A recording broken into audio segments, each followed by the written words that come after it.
Halo, Assalamualaikum warahmatullahi wabarakatuh. Senang sekali bisa ketemu teman-teman baru seperti kalian. Gimana nih kabar kalian? Semoga selalu sehat ya. Masa-masa PPKM yang makin diperpanjang kayak gini emang lebih enak kalau dengerin podcast ya teman-teman. Bisa nambah waktu kita yang lebih produktif dan tentunya bisa lebih bermanfaat. Oke teman-teman, baik sebagai awal perjumpaan, kenalin, nama aku Siti Kiromim Baroroh, mahasiswi semester 7, program studi pendidikan agama Islam di STAI Madiun. Nah, pada kesempatan kali ini aku akan menyampaikan sebuah catatan hati. Ya, masih awal aja bahasanya hati nih, Kak. Enggak ya, bercanda-bercanda. Oke, kita lanjut. Maksud aku adalah menyampaikan sebuah podcast yang pembahasannya lagi ramai diperbincangkan. Juga tentunya menarik nih teman-teman. Sip, kuilah kita bahas.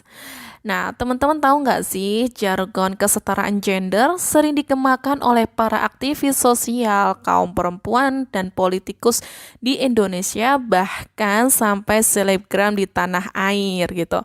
Teman-teman tahu nggak ya, isu tentang kesetaraan gender ini juga semakin sering dibicarakan sejalan dengan kesadaran kaum perempuan akan kesetaraan gender yang semakin meningkat. Baik, berangkat dari pembahasan tersebut itulah, maka pada kesempatan ini aku akan memberikan pembahasan yang berjudul Pemuda Paham Gender itu Keren. Waduh, siapa sih yang di sini nggak pengen jadi pemuda keren? Tentunya pengen semua dong ya. Oke, kalau gitu mari kita bahas. Nah, dalam keseharian, kata gender ini sering membuat penolakan dari lingkungan sekeliling. Di antaranya karena gender itu ada yang beranggapan melawan kodrat, menentang lingkungan sekeliling, bahkan menentang kehendak ilahi. Nah, hal ini menyebabkan seakan-akan gender menciptakan dikotomi antara laki-laki dan perempuan. Apakah memang perbedaan gender itu sedemikian parahnya gitu ya? Sampai-sampai yang mendengarnya itu jadi ngeri gitu kalau mendengar. Waduh, kayak film horor gitu. Nggak ya, kita balik lagi. Jadi kasus perbedaan peran gender ini masih kita jumpai dalam lingkungan sekitar kita. Misalnya, memberikan pelabelan atau stereotip. Peminggiran peran ekonomi perempuan dengan asumsi bahwa perempuan itu pencari nafkah tambahan gitu. Atau marginalisasi perempuan gitu. Peminggiran peran politik perempuan dengan asumsi bahwa perempuan itu tidak bisa menjadi pemimpin. Dengan asumsi bahwa perempuan sering mendominasikan emosinya. Nah, jadi biar kita nggak kabur dulu dari pembahasan ini, kita harus tahu gender itu sebetulnya apa gitu ya. Untuk kalian belum tahu bahwa gender itu adalah menurut Hasples dan Suryasan tahun 2005 itu menjelaskan gender adalah sebuah variabel sosial untuk menganalisa perbedaan laki-laki dan perempuan yang berkaitan dengan peran, tanggung jawab, dan kebutuhan serta peluang dan hambatan. Nah, jadi di sini dipahami bahwa gender berbeda ya teman-teman dengan kodrat, karena kalau kodrat itu benar-benar tidak bisa dipertukarkan. Misalnya seperti jenis kelamin, melahirkan, menstruasi setiap bulan, nah itu tidak bisa dipertukarkan. Dan dapat ditarik kesimpulan dari pengertian tersebut tadi berarti gender itu di sini masih bisa dipertukarkan kedudukannya karena tentang peran dan peluang. Misalnya berkarir dan berpengetahuan gitu ya teman-teman. Jadi biar nggak kabur dari pembahasan kali ini. Baik, lalu bagaimana dengan persepsi Islam? Nah gitu ya yang kita akan bahas juga, yaitu dalam Islam telah menjelaskan tentang kesetaraan gender. Dalam surat Al-Hujurat ayat 13 Allah berfirman, A'udzu billahi minasyaitonir rajim. Bismillahirrahmanirrahim.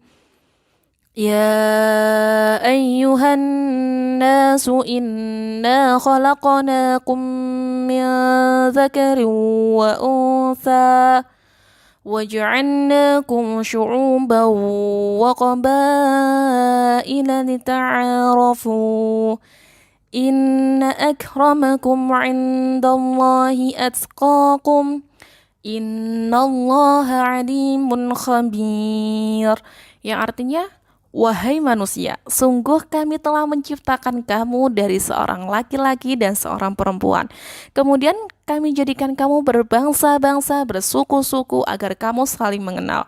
Sesungguhnya yang paling mulia di antara kamu di sisi Allah ialah orang yang paling bertakwa. Sungguh Allah Maha mengetahui, Maha meneliti. Allah menciptakan pesan di sini ya. Allah menciptakan pesan di sini bahwa ganjaran kebaikan yang diterima wanita sama persis dengan ganjaran laki-laki ya. Allah menciptakan makhluk yaitu berupa laki-laki dan perempuan, bukan satu makhluk satu jenis kelamin ya. Di sini kita ketahui bahwa ada jenis kelamin laki-laki dan perempuan. Semuanya itu memberikan dan dapat menerima hak yang sama. Nah, di sini Islam memberikan ruang lingkup, lingkungan, dan sosial yang layak bagi perempuan.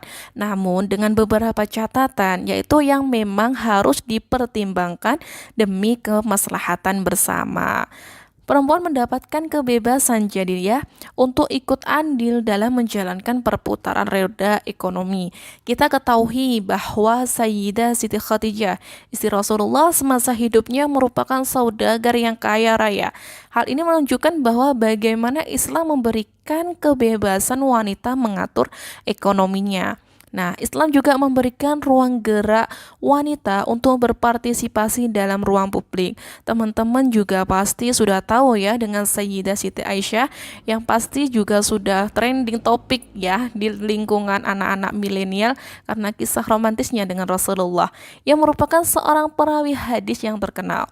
Beliau mendapatkan ruang publik untuk bebas bergerak dalam bidang pendidikan. Nah, apa yang dilakukan oleh Khadijah dan juga Siti Aisyah yang notabene beliau disebut sebagai Ummahatul Mukminin atau ibu dari orang-orang yang beriman adalah sebuah bukti bahwa Islam mengakui dan menghormati eksistensi serta peran wanita dalam berbagai segmentasi kehidupan, entah itu di ruang publik atau di ruang privasi gitu ya. Nah, dalam Islam sendiri bahwa perempuan akan menjadi madrasah pertama bagi seorang anak. Maka dengan begitu, seorang perempuan itu juga harus mandiri, intelektual, cerdas, di mana peran perempuan itu akan berperan penting bagi masa depan anak-anaknya. Jadi bagaimana peran pemuda dalam mewujudkan kesetaraan gender gitu ya, khususnya bagi perempuan-perempuan muda. Nah, dengan cara membuktikan bahwa perempuan itu memiliki hak untuk mendapatkan pendidikan tinggi, mendapatkan gelar yang tinggi, untuk mendapatkan suatu jabatan yang diharapkan. Jadi kaum pemuda perempuan pada saat ini rajin-rajin yuk belajar gitu. Kesempatan yang ada itu gunakan dengan sebaik-baiknya.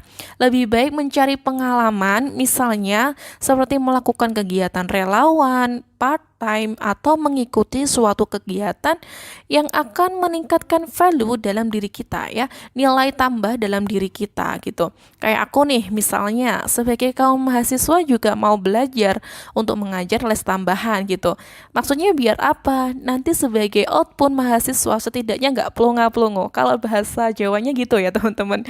Nggak plonga-plongo itu nggak gimana sih, ini tujuan saya selanjutnya bagaimana? Setidaknya kita memiliki suatu pegangan hidup gitu, ada suatu alat senjata yang kita gunakan untuk kita lakukan ke depannya karena kita sudah ada pengalaman, maka kita akan yakin gitu untuk mengajar gitu, seumpama karena guru les tambahan gitu ya, dan ataupun bakat maupun minat yang lainnya. Jadi kita sudah nggak bingung lagi untuk menjalani kehidupan. Nah, para pemuda khususnya perempuan harus mulai percaya diri dan mendewasakan diri, dimana percaya diri itu dipupuk dengan cara banyaknya pengalaman dan pengetahuan dalam kehidupan. Dalam hal ini bisa diraih melalui pendidikan yang tinggi gitu dan bekerja dengan kemampuan yang dimiliki. Di sini akan membentuk jiwa seseorang yang excellent gitu ya tentunya. Nah, kemudian yang kedua yaitu mendewasakan diri.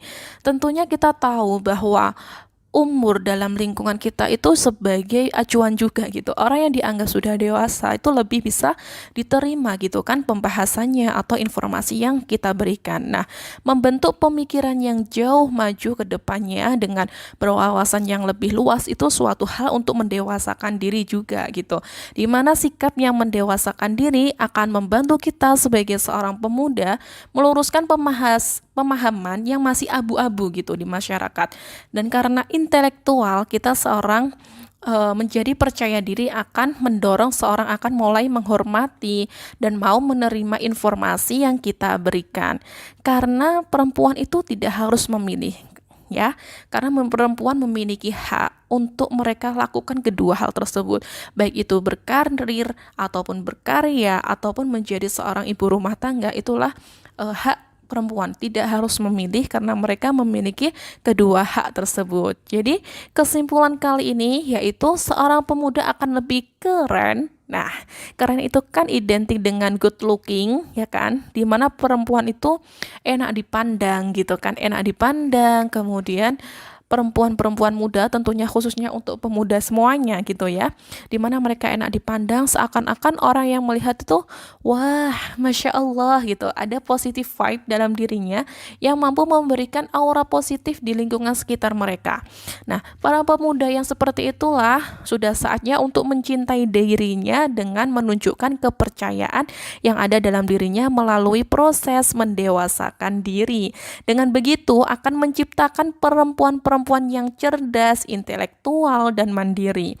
Tentunya dengan menjaga fitrahnya sebagai seorang perempuan, bertanggung jawab akan kemaslahatan keluarganya dan umatnya, karena perempuan di Islam itu sangat diistimewakan ya. Dengan begitu kesetaraan gender sesuai dengan persepsi Islam akan menjadi sebuah wujud yang nyata. Baik teman-teman, sekian dulu pembahasan podcast kali ini. Semoga kalian menarik ya dan dapat informasi yang dapat menambah pengetahuan untuk kalian. Buat kalian perempuan di sana, teruslah berkarya, berkarir setinggi mungkin karena Islam telah memberikan kesempatan yang luas untuk para kaum perempuan berdedikasi dan bersinergi penuh. Oke teman-teman, selalu jaga kesehatan dan nikmati masa PPKM ini dengan hal-hal yang produktif. Sampai jumpa di podcast selanjutnya dan sekian. Wassalamualaikum warahmatullahi wabarakatuh.